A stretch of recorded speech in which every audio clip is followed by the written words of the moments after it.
Welcome to the Black Doctor Collective podcast. We as Black doctors are in a unique position.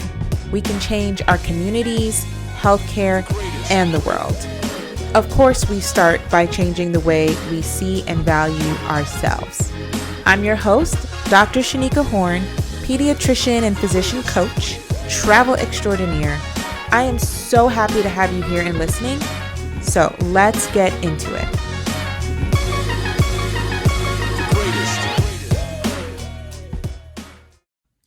Hey, have you heard about my upcoming masterclass, Contract Secrets? I'm going to tell you what they didn't teach us in training, which is how to spot and suss out red flags.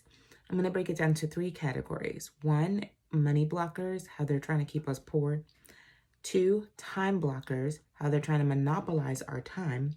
And 3, dream blockers, how they're going to prevent you from pursuing your dreams or make claims to things that you create while you work for them. Why this is not a mandatory part of residency or fellowship training is honestly beyond me, but we're going to break it down. In order to register, you can use the link in the show notes for this episode, or you can use the link on Instagram in my bio. I hope to see you there. Bye.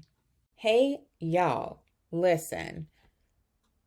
These non-clinical roles that you guys are trying to apply for are not the gateway to a happier life. Let's get into it. Can we talk about how the first thing we decide to do when we don't want to work in the conditions that we've been working in is look for non-clinical jobs? There are whole Facebook groups dedicated to non-clinical careers. And even outside of those groups, every day, people are like, what else can I do with my medical degree? What should I be doing that I could still earn money? Blah, blah, blah. Listen, I am not against people seeking jobs outside of medicine. Let's just be clear from the jump. I'm not in opposition to anyone leaving medicine to do whatever they want to do. However, if you are leaving medicine because you do not like the work environment, you like patients, you still love your patients, you still wish you could serve them, but you can't stand the crush of the pressure of corporatized medicine, non-clinical is not going to save you. Yeah, I said it. Non-clinical careers are not going to save you. Ask me how I know. When I first realized that I hated medicine, I was like, I'm not going to do this. I can't work in these conditions. The concept of coming home every night to sit in front of my computer to try to write notes, or staying late at work to write notes, or writing notes on the weekend, ew. The concept of being on call all the time, like having a regular call schedule, like several times a month, you want to be able to call me out my bed? Having this disruptive sleep pattern, working 24-hour shifts, like none of that appealed to me. None of it. I was like, I cannot believe that 4 years of college, 3 years of grad school, 4 more years of med school, and 3 years of residency to end up here. To end up in a job where I do not have control over anything, not my time, especially not my free time, because medicine just constantly creeps into your alone time, into your weekend time, into your family time. I cannot believe that I had signed up and that was what the end of the tunnel was looking like. It was not looking like a light. It was giving cloudy days. Okay, it was giving rainstorms. It was not giving sunshine and paradise that I thought I had worked so hard for. The whole point, the whole trajectory was so that I could move from this place of struggle, which I affiliated with schooling and training, into a job that was fulfilling. Of course, I had the privilege of serving my patient population, but also that I was the leader. I was in control, in command. I certainly have the highest liability. So to me, it made sense that I would also have the most control. And to find out as a resident that my attendings did not have the life I was planning to have was so discouraging. I was confused. I was legit confused. Like, how, Sway? How did I get this far and not know what it looked like to work in medicine? There are doctors who are exhausted on a daily basis. People feel overwhelmed by the system. People who are so unhappy with their life. And that is the pervasive culture. In fact, doctors like me who now practice the way we want and have some semblance of joy in showing up to work are far and few between, which is crazy to me, considering how much investment we've made to be in this career. So I remember getting to the point, getting to the end of training, being ready to step into my new role as an attending, but not loving what that was looking like. As an early career physician, you are just trying to figure out how to best bridge that gap of becoming an attending. That in and of itself is a challenge, is a learning curve. So then to also be unprepared to negotiate, unprepared to meet all the demands that they make on physicians that are well outside the scope of our training was crazy. It was crazy. I am still shocked that this is supposed to be the outcome of all of the work that we do. What did I want to do instead? First of all, I was spending a lot of time on social media and YouTube. I spent a lot of time on YouTube in residency watching a lot of makeup tutorials. Shout out Jackie Ina, Jackie. She was my guiding light through residency she was like my gateway drug into makeup, which then became my gateway into skincare. And so I spent a lot of money on the things that I felt like I can control, which is I can spend time and invest in myself on skincare, superficial things, but things that made me feel good in my daily role when the job itself did not make me feel good. So I spent money there. And I still have a nice, luxurious skincare routine as a result of my many hours on YouTube. But when I first thought about leaving medicine, I was like, can I be a travel influencer? Can I be a something influencer? I knew I wasn't going to be a makeup influencer. Let's be real. I never wear makeup. But I thought, could I be in skincare? I loved travel and I saw all these people creating content where they were just traveling the world. And I could not understand for the life of me what the heck they were doing to get money. But they were traveling, they were living good lives, they seemed happy. We all know. Take everything from social media with a bottle of salt, right? Not even just a grain of salt, like a whole bottle. But at the time, I kept thinking, where did I go wrong? How did I miss the memo that you could be rich without accruing $500,000 in debt or $250,000 in debt, whatever your student loan burden is, and without rigorous training, without all of the trauma that I put myself through? Why didn't I become an influencer of some kind? I could have figured that out. I figured out medicine. I could certainly figure out how to become an influencer. And it wasn't the fame I was after, it was the lifestyle that they were portraying. This freedom, this ability to showcase their creativity and be rewarded for it handsomely. Free trips, being sponsored, getting free gifts. That was a lifestyle I was ready for. That was the lifestyle I thought I was going to get when I left training. I thought I was going to be rich, although as a pediatrician, obviously we're not rich, but I thought I was going to be very well to do. I was going to afford luxury items. Maybe people would respect me in a different way. They would certainly hold me in high regard. I think this is before true rise of anti-vaxxers. I think that exponentially worsened in COVID, but before people really thought we were heroes for about 30 seconds and then dashed us away to the side again, I had a different vision for my life. And so I was like, I got to figure out something else to do besides medicine. I need to make money because I got student loans, and I need to do something that feels relaxing and not stressful. And you're asking me what this has to do with non-clinical jobs. This is what I thought my non-clinical job was going to be. I was like, I'll be a med influencer, I'll be a skincare influencer, I'll be something, because this life of being an attending looks dry. There was no luxury to the life that my attendings were showing me. Working at home every night, being stressed, being on call. Ugh. I feel like that's a bad skincare routine in and of itself. What could I do without acquiring additional debt or doing additional training? That's what I was looking for. And the thing is, I only wanted out because I thought the hours sucked. I thought the administrative load was too much for me to bear. I felt a loss of autonomy.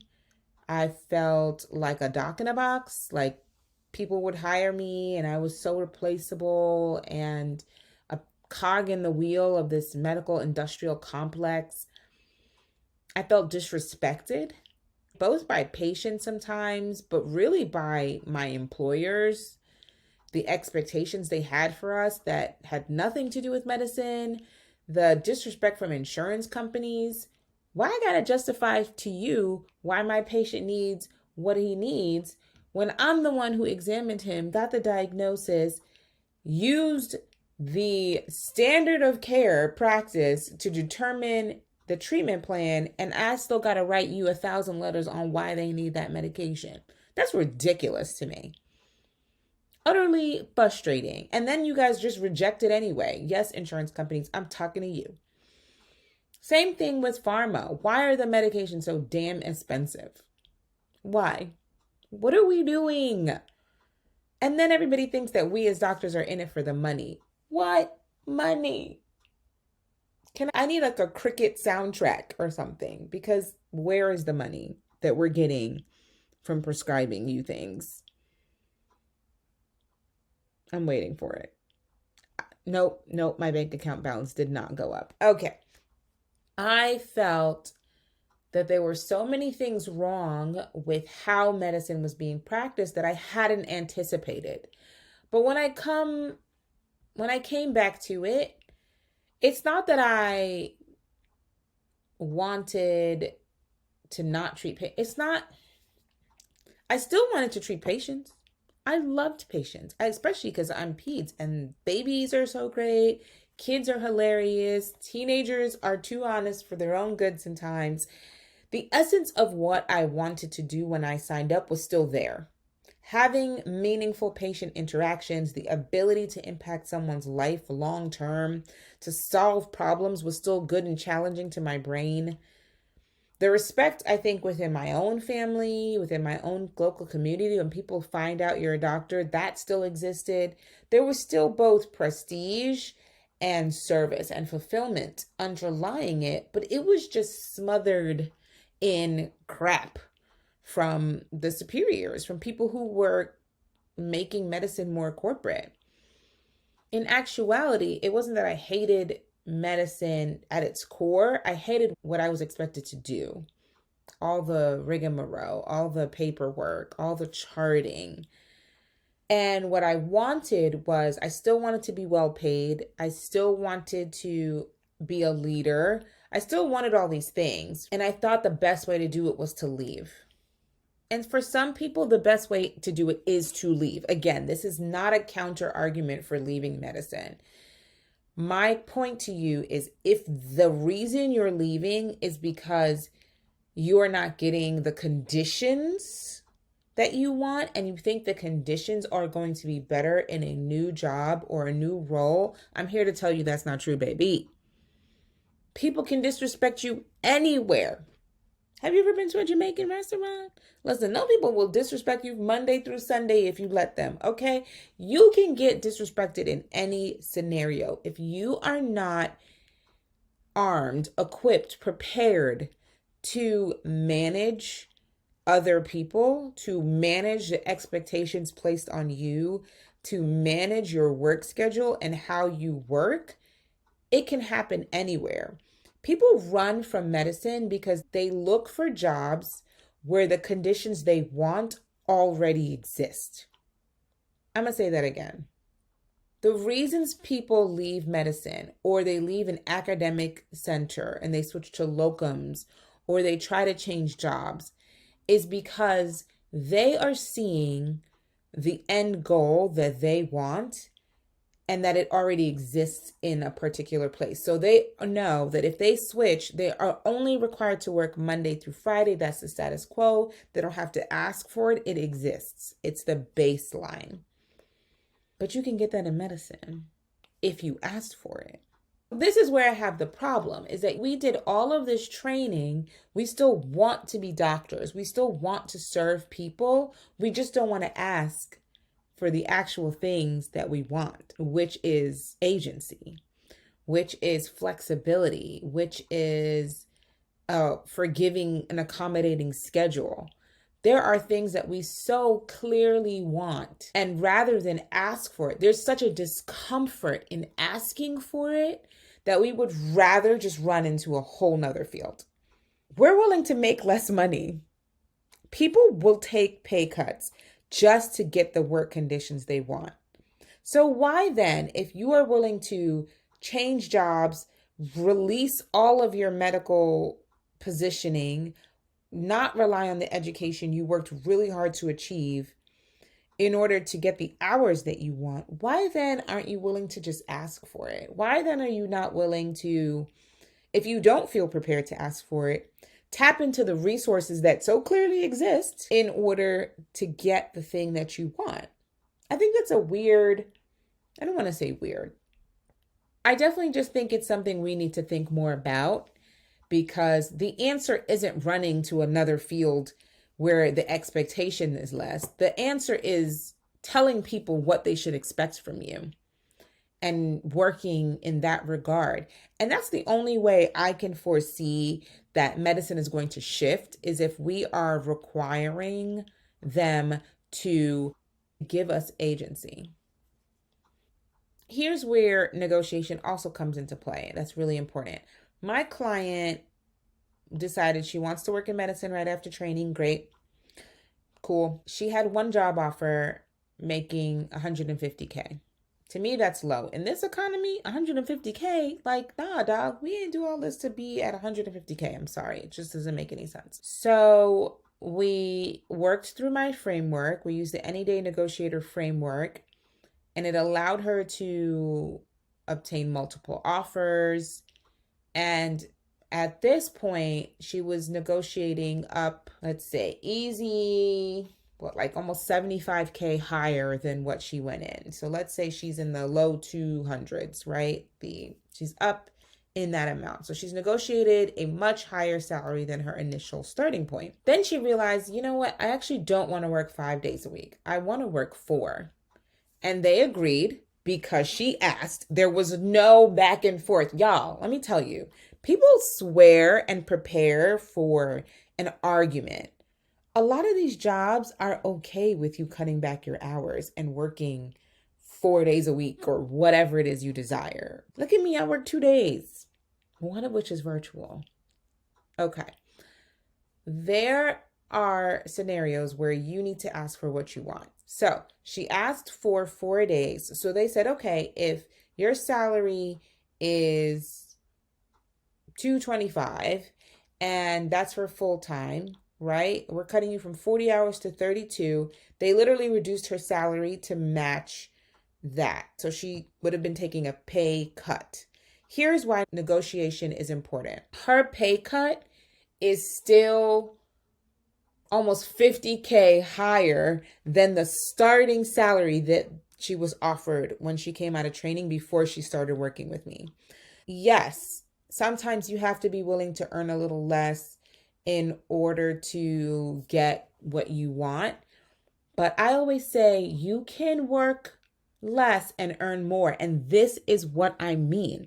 If she had gone into that job working 5 days a week, earning $150,000 a year, that's crazy, because now she's going to work 4 days a week and earn $200K a year. This is what I mean by work less and get paid more. People think I'm crazy when I say it, but that's a very clear example of how we make that happen. If you negotiate for higher amounts of money, when you are ready to reduce, you will still be earning more than your original base salary that you didn't do any negotiation for. So you don't need to leave medicine to get what you want and to earn more money. So if that is why you're running to a non-clinical job, I implore you, don't do it. You're not going to be happy there. You're not going to be happy chasing a different career because you think it gives you flexibility.